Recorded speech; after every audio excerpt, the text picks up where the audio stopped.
I'm in Singapore, and I'm about to go on stage in just a few minutes. I have not given a presentation for over a year now.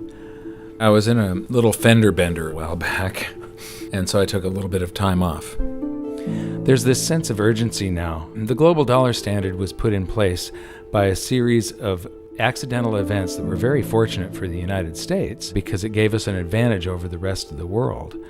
But our politicians over the past decade or so have abused this privilege as though it was their birthright. And now the rest of the world are turning their backs on the US dollar standard. This is going to cause a financial calamity the likes of which we've never seen before, and it's going to be devastating for most people. I don't want this to happen, but the damage has already been done. So I'm going around trying to alert people and show them how they can protect themselves and turn this into a great opportunity for themselves. There's always one result from what we are doing right now, expanding the currency supplies all over the planet. There's one result, and that is higher gold and silver prices. I love America, at least the America that the Founding Fathers created, and I'm hoping that people get interested in this so that they'll see that what made America great is the answer to our problems, to get back to free markets, free people, and sound money. Our own history proves that this is the road to maximum prosperity. We are entering a period of financial crisis that is the greatest the world has ever known. The wealth transfer that will take place during this decade is the greatest wealth transfer in history. Wealth is never destroyed, it is merely transferred, and that means that on the opposite side of every crisis there is an opportunity. The great news is that all you have to do to turn this crisis into your great opportunity is to educate yourself. I believe that the best investment that you can make in your lifetime is your own education. Education on the history of money, education on finance, education on how the global economy works, education on how all of these guys, the central bankers, the stock market, how they can cheat you, how they can scam you. If you learn what is going on and how the financial world works, you can put yourself on the correct side of this wealth transfer. Winston Churchill once said that the further you look into the past, the further that you can see into the future. This program is all about creating your own crystal ball, being able to gaze into the future, being able to change this crisis, the greatest crisis in the history of mankind, into your great opportunity.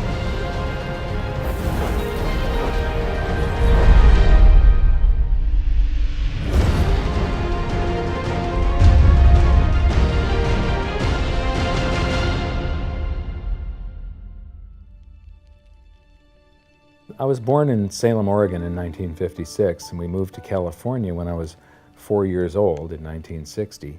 But when I went to school, it was obvious after just the fourth grade that there was something different with me. And by fifth grade, I was in remedial classes. And it turned out that I was dyslexic, and teachers were not taught to recognize that back then. I was always falling behind everyone else. When I would get a teacher that would lecture instead of making us read out of books, I would just absolutely excel. I suddenly went from the dumbest kid in class to the smartest kid in all of the periods of that class. But the result was that, after a while I was in every single remedial class, and I just couldn't take it. And in 10th grade, I dropped out, middle of 10th grade, and I've never been back to school. I often say that in every crisis there's an opportunity, and in this case, the handicap of dyslexia has also been a blessing. Because I couldn't learn out of books and I couldn't take notes, I just had to remember everything. And I have the ability to, my brain's wired a little bit differently. I have the ability to look at a chart today, and I know how it relates to a chart that I saw 10 years ago. But it was back in about the year 2000 when Steve Jobs of Apple introduced OS X. The world of books opened up to me. Built right into the operating system was a text-to-speech program. Now I could just have an assistant slice and scan my books and turn them into text and email me, and then all I have to do is highlight the text, press a button and the computer reads to me. People are turning to assets that will keep their value if prices rise. So much money has been pumped into the system that people are worried about inflation down the road, said Bruno S. Frey, professor of economics at the University of Zurich. So dyslexia is no longer a problem. But what it's also done for me is I have the ability to explain complex things to people in a simple manner for some reason. And so I sort of made it my mission to try and wake up the middle class, to let them know how the monetary system works, to let them know that there is a major economic calamity coming sometime down the road, and it's most likely within this decade that we're in right now.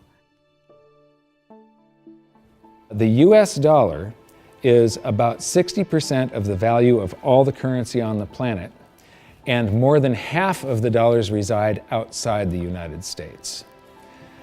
The reason every country has US dollars is, first of all, that's what central banks use as a reserve currency. Second of all, oil is priced in dollars. So this is the world, and what you see here is that these are the countries that are avoiding the US dollar in trade.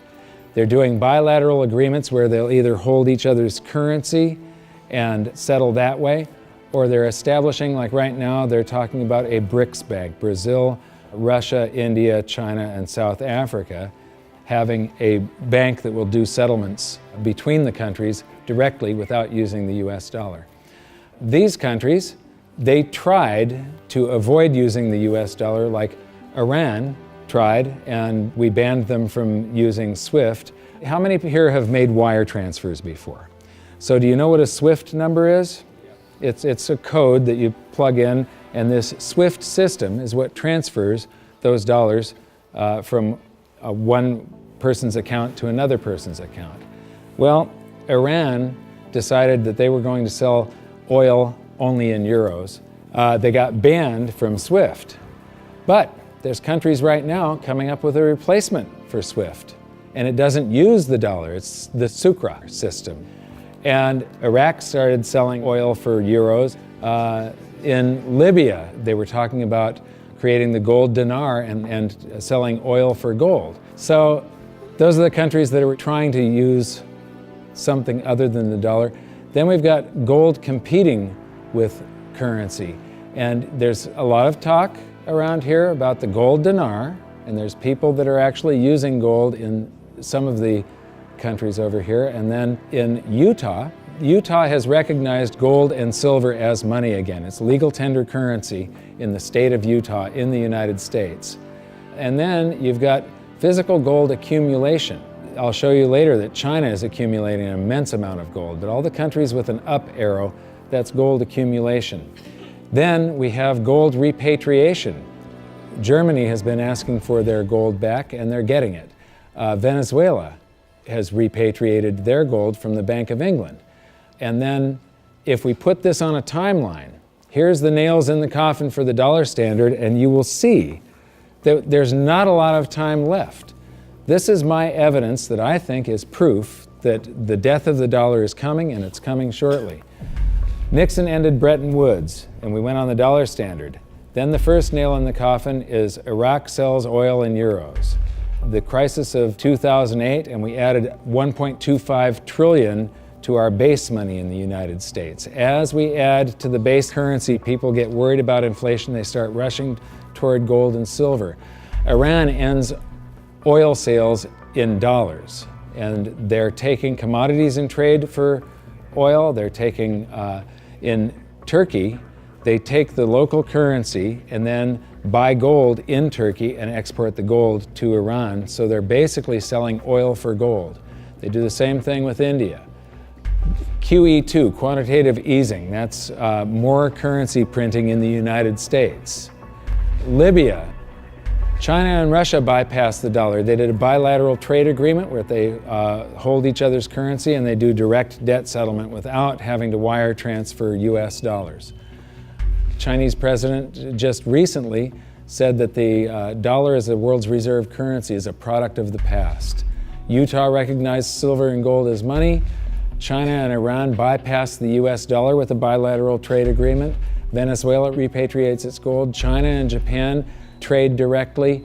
India and Japan bypass the US dollar. Russia and Iran trade directly. Iran sells India oil for rupees and commodities. China and Brazil trade directly. Swiss citizens demand gold repatriation. African countries ban the dollar. In Zambia, you can go to jail if you use US dollars. Quantitative easing number 3. They have announced at the Federal Reserve that they're starting with $40 billion of currency that they're creating each month, and now it jumps to $85 billion. That's more than $1 trillion a year. And remember, it took 200 years to go from no dollars to 825 billion, and now they're going to create $1 trillion every year. Iran trading energy for gold. Singapore removes tax on money. Germany repatriates 150 tons of gold from the New York Fed. The citizens of Netherlands demand gold repatriation. Ecuador repatriates part of its gold reserves. Austrian citizens demanding gold repatriation. China acknowledges fundamental market shortage of gold. And now, the Fed is increasing the rate of printing. I said from 40 to 85 billion every month, just over $1 trillion per year. So those are the nails in the coffin for the dollar standard. And if you noticed, they're all speeding up and they're all happening right now. You don't have a whole lot of time. And if you wait too long, then the opportunity is gone. It's going to fail. Why is the dollar sacrosanct? Why is it not going to happen to the US dollar? Well, it will. People think, oh no, it's high technology, or we have computers now, or the internet. And these are ridiculous arguments. The truth is, all fiat currencies have failed, and there's no reason why this one won't. What worries me again so much is that it's a global situation. And so it's going to cause problems on a global basis. And it's a trust breaking down. And you're already seeing the trust breaking down, as I said earlier, because you're seeing different countries exchange directly with each other's currencies, circumventing the dollar. You're seeing that in oil. You're going to see it more and more, and people are just going to opt out of the dollar. And you'll probably get to a point before the whole thing collapses entirely where the dollar is more or less used internally in the United States and externally is not used as much, because there'll be a lot of agreements made between nation states outside of the United States that will want to use each other's currency and not the dollar. This isn't going to be pretty when it happens. I am not an end-of-worlder or a doomsday guy. All you can do is play the hand that you are dealt. If we go to a new monetary system, and I think it's absolutely inevitable, there's just too much energy built up in this one that has to release. It has to come crashing down somehow. When that happens, there's an enormous wealth transfer for people that are on one side of the bet or another. And people don't realize that whether they think they are making a bet or not, they are making the bet. They are involved. This wealth transfer affects everybody, whether you want to participate or not. If you're holding paper assets and paper currencies, you have bet one direction. If you're holding gold and physical assets, you've bet the opposite direction. So these are changes in Chinese holdings. They are accumulating gold, they are getting rid of US Treasury bonds. This is gold held in China. The green line is the cumulative gold, that's on this side, this scale. So it's gone from about 700 tons to almost 6,000 tons just since the year 2000. So this is their central bank holdings, this is their mine supply, but this is, and my researcher put all of this data together. You're the first people to see this. This is the amount of gold flowing through the Hong Kong exchange that goes into China. And the past couple of years here, they have ramped up their buying. They know that the dollar standard is coming to an end, and they are protecting themselves, and you're probably going to see gold-backed renminbi someday, the yuan. So this is an interesting chart. Change in global influence. So this is the correlation to this basket of currencies. This basket of currencies, if you add them all up, they're trading up or they're trading down. And this was pre-crisis, so it's before 2008. So this is from the International Monetary Fund, it's their data. So from 2005 to 2008, This is the correlation of, if that basket of currencies was trading up, the dollar was probably doing about the same thing as what it's saying. The Chinese renminbi, a little less so. And then this is today. The US dollar is done for.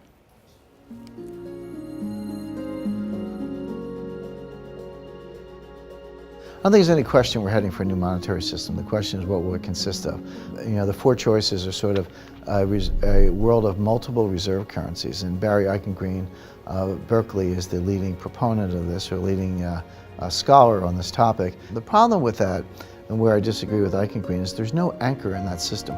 We did have multiple reserve currencies before in the 1920s. He's right about that, and it was sterling and the dollar, but they were both anchored to gold.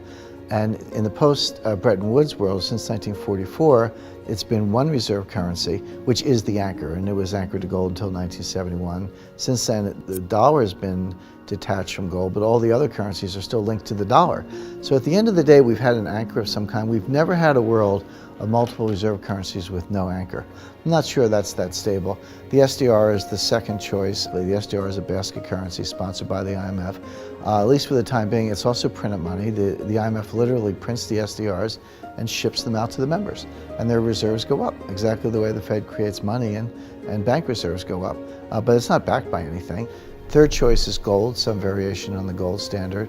And the fourth choice is what I call chaos, which is that nobody does anything. There's a lot of wishful thinking, there's a lot of denial, there's a lot of delay, and we get to the point where people just totally lose faith in paper currencies, go to hard assets, and we have a sequential collapse of paper currencies around the world, at which point governments will have to react with emergency measures. And that could include coercion, confiscation, various sorts of freezes on paper assets. It could be a lot of things in that scenario. So to me, it's multiple reserve currencies, SDRs, gold, or chaos.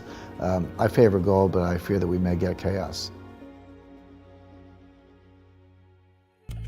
I've talked about every 30 to 40 years the world has a new monetary system.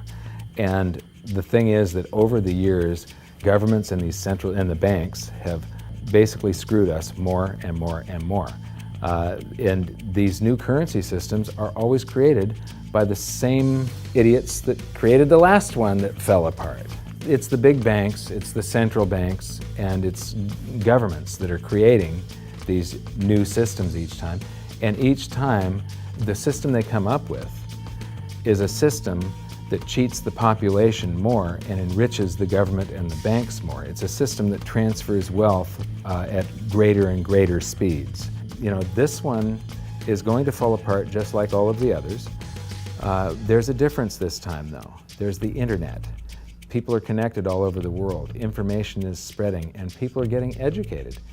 So I'm hoping that we go back to gold. Not a gold standard. Gold standards suck. I did a video on that.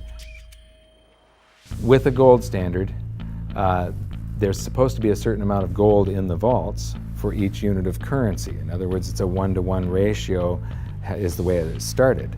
And then they print more receipts than gold that exists. So if we have gold standards, we're going to get scammed again. If we used gold and silver, if the public gets educated enough before all of this happens, if we went back to gold and silver, then governments can't scam us. It limits their ability to transfer wealth from the population to the government and to the banks. A lot of people say that you can't use gold and silver today because they're too heavy and bulky, and it's completely wrong. You could put gold and silver in a vault, and you could make payments to somebody by transferring ownership of nanograms, grams, or ounces of gold and silver from one person's account to another by means of a check, a credit card, or even your cell phone. If we go back to a gold-backed currency, gold-backed US dollar, at that point, I think the minimum scam that the US could get away with, which means the minimum number of dollars in existence that they could make convertible into gold, would be the dollars that are held in foreign central banks. That would be similar to the Bretton Woods system that we had from 1944 to 71. Well, I did some analysis on this when I was writing the book back in 2005, and back then it required $20,000 an ounce gold for the Treasury to have enough gold to cover those dollars, or the New York Fed actually.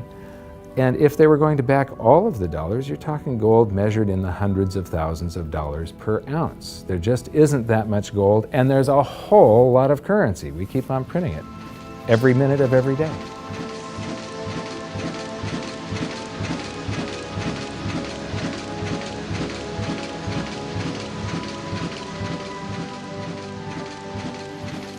This is gold and how it accounts for a currency supply.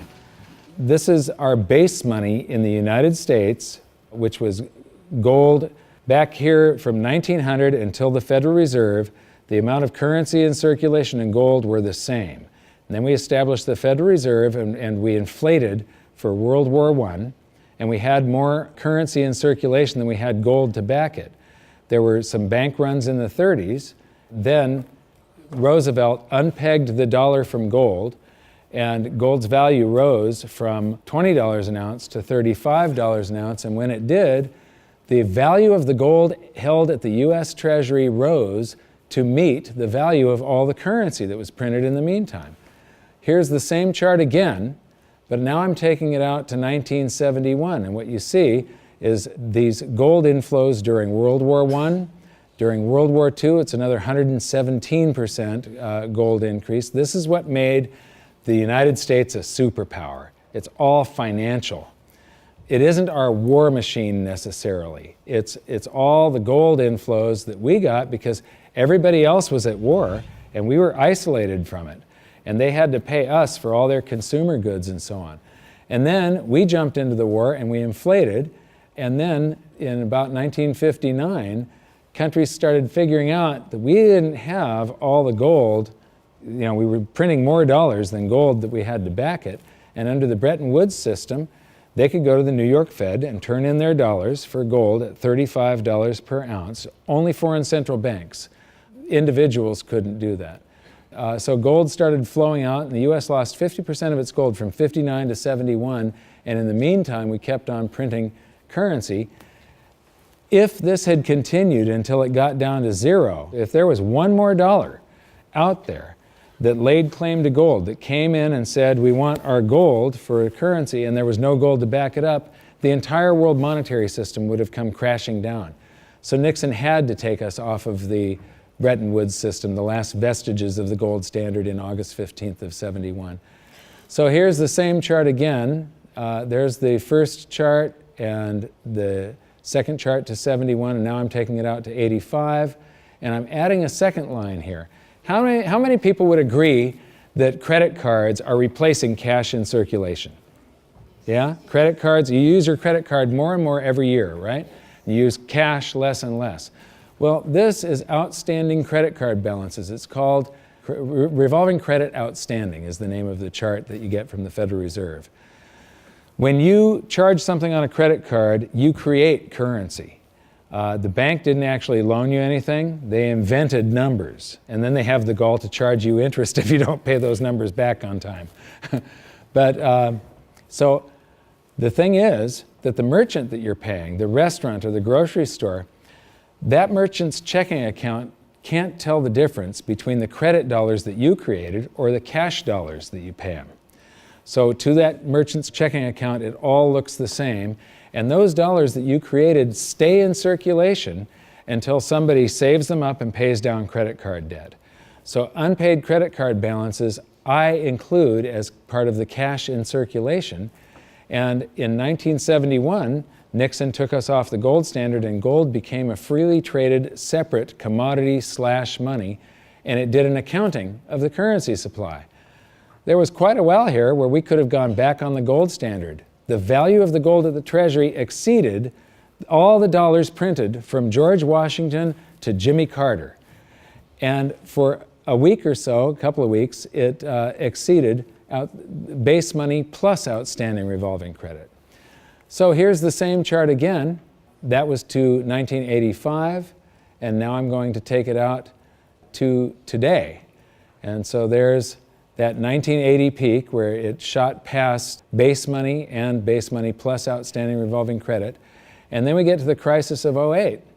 And Ben Bernanke, oh, by the way, instead of billions, we're now measuring in trillions. So we started in millions, and then it went to billions, and now it's trillions. So we did the bailouts and all the quantitative easings, and that's what the currency supply looks like today. And then they announced quantitative easing 3, which is that $85 billion a month that they're creating, and they think they're going to have to do it until about 2015. So here's the projection for gold covering the currency supply today would be $13,400 per ounce gold, for history to repeat and for gold to do the same thing that it did in 1934 and in 1980. And believe me, it shocked people in the 1970s. When gold was $35 an ounce and Nixon took us off the Bretton Woods system, all the economists were predicting that gold was going to go down because now there was going to be no more monetary demand for it. Anybody that said gold was going to go to $100 was considered an absolute lunatic, and it went to $850. It rose 24 times its price. Well, when I wrote my book, we were right here with base money. So base money plus outstanding revolving credit. It took about $6,000 an ounce for history to repeat. Today it takes $13,400, and if you include the same overshoot, remember in 1980 it didn't just cover base money, but it shot past it. $24,000 an ounce gold is what it would require to meet that. Except the Fed has announced that they're going to keep on printing currency until there's lower unemployment and the economy gets back on track. And they think till 2015. So the projected price, according to the Fed and history repeating, if the Fed does this and then history repeats and gold, the public gets afraid of what the Federal Reserve is doing, and they rush toward gold and silver to protect their purchasing power, gold would have to rise from there to way up here, and that is $26,000 per ounce gold to cover. If it does the same overshoot, we're talking about $47,000 an ounce gold. Now, I don't even like to measure gold in dollars. If you measure it in a price doesn't mean anything. It's the value. How much can you buy with the proceeds? If we have deflation and some of this currency evaporates, because it's all just numbers that they type into a computer these days, if we have deflation, maybe gold peaks at $3,000 an ounce and the currency supply collapses to way down here somewhere, and the Dow is at 1,500. That means gold will still be double the Dow. You're still going to get 14 times more paper assets one day than you can buy today with them, and it's probably only a couple of years left that this is going to take, as you saw by how the nails in the coffin of the dollar standard, how they're speeding up. If we have big inflation and the Dow goes to 30,000, maybe gold will be 60,000 an ounce. And if we have hyperinflation, the Dow would be 30 trillion and gold would be 60 trillion. It doesn't matter. In any case, gold would buy you 14 times more paper assets than it does today.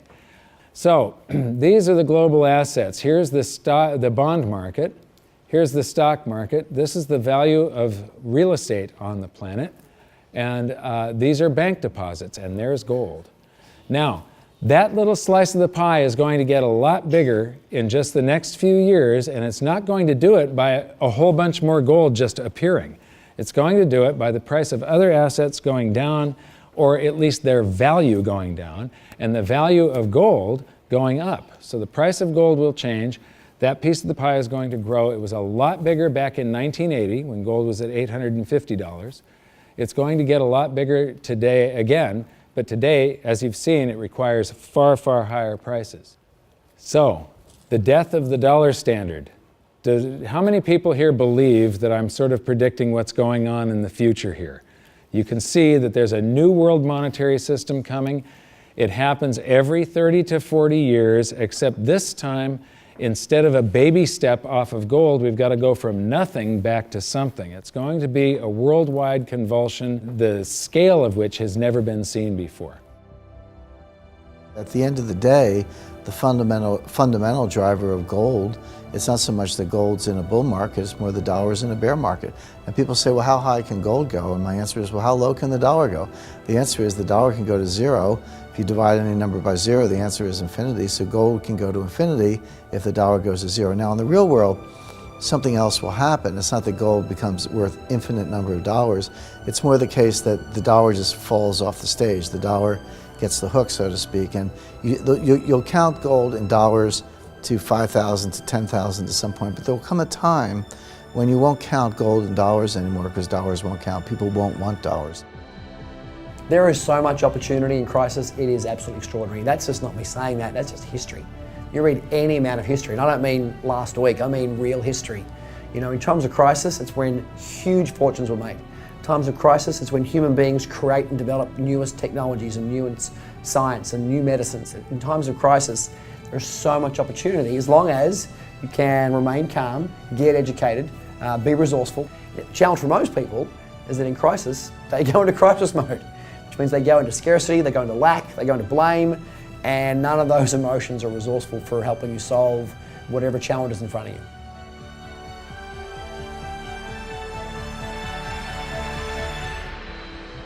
I believe that this is probably the greatest opportunity of anyone's lifetime. There has never been a situation where everything came together just like this. This is the first time in history where all the world's currencies are just fiat currencies backed by nothing. And if what I think is going to happen happens, this is the greatest wealth transfer in history. It's the greatest opportunity, and it'll never happen in our lifetimes again. So now we've learned the following hidden secrets of money. There is a global loss of confidence in the US dollar that is accelerating rapidly. The change to a new monetary system is inevitable and will most likely be chaotic. Gold standards do not work over long periods of time, but gold itself does. The public contributes to the massive amounts of currency creation by using credit cards and signing loans. Gold has already accounted for the expansion of US dollars twice in the last century and may likely do so again. So that's it for this episode. I thank you for watching, and I hope you enjoyed it. I know I threw around a bunch of astronomical prices for gold someday in the future, but it isn't the price measured in dollars, it's how much is its value, what is it worth, how much stuff can it purchase. The price measured in dollars, or any currency for that matter, is just a bunch of numbers, and it really doesn't mean anything. There are numbers that are created by the world's central banks, by the commercial bank system, and we're forced to transact in these currencies. But in our next episode, we're going to clear away the smoke screen of national currencies and show you how the world monetary system really works and how all national currencies have to continue losing value. It is not possible for them to maintain purchasing power over any reasonable period of time. As for the golden nails in the dollar's coffin, it's only been a short while since we filmed the presentation in Singapore, and already there are more of them. So for an update, visit hiddensecretsofmoney.com, and in your free information toolkit, there's an exclusive presentation on the latest developments of the golden nails in the dollar's coffin. Now, I know this episode was kind of serious and it might have you upset right now, but believe me, it's not all doom and gloom. As I've said many, many times before, there are these brief moments in history where the safest asset class, the safe haven investment for the last 5,000 years, also becomes the asset class that has the greatest potential gains in purchasing power, and I have bet my life on it. First, I became an investor back in 2002, and then I started telling everybody about it. I started warning them what was going to happen with the world economy and how to protect themselves, and I made it my mission to educate as many as I could. So in 2005, I wrote my book, and then I gave people a means to protect themselves and opened up goldsilver.com. I believe that my team and I have created the world's best precious metals dealership, because we don't just sell gold and silver, we are gold and silver investors. And what we want to do is help you understand how to get through what is coming, to protect yourself, and to turn all of these bad things around to your benefit. So if you decide that precious metals are for you, please visit goldsilver.com. We'd love the opportunity to become your dealer because we feel that we are more than a dealer. We're a partner with you, and we're on the same side of the fence as you. So thank you very much. Good luck. We'll see you at the exclusive presentation at hiddensecretsofmoney.com. Thanks. you think this is a man in the lifeboat situation? Let me ask you this. If you knew the Titanic was going to sink and you were on the Titanic, you know there's going to be a lifeboat situation coming up soon. Would you like lifeboats available? That's right. Would you like to get in the lifeboat early, get a nice seat, maybe close to the water, maybe close to the food supply, right there in the middle, nice and comfy? Or you want to be one of the last ones on the boat and you're jockeying for position, you have to throw a kid out to make room for you. Yeah, so lifeboat situation, it depends how you like your accommodations on the lifeboat as to whether you should be making your way towards it right now. And I would be edging my way towards it right now. Mike Maloney's Hidden Secrets of Money is made possible by the clients of goldsilver.com. Your continued loyalty and support allows us to educate the public on how to both protect themselves and benefit in the turbulent times ahead. To all goldsilver.com customers, thank you. Hidden Secrets of Money would not be possible without you.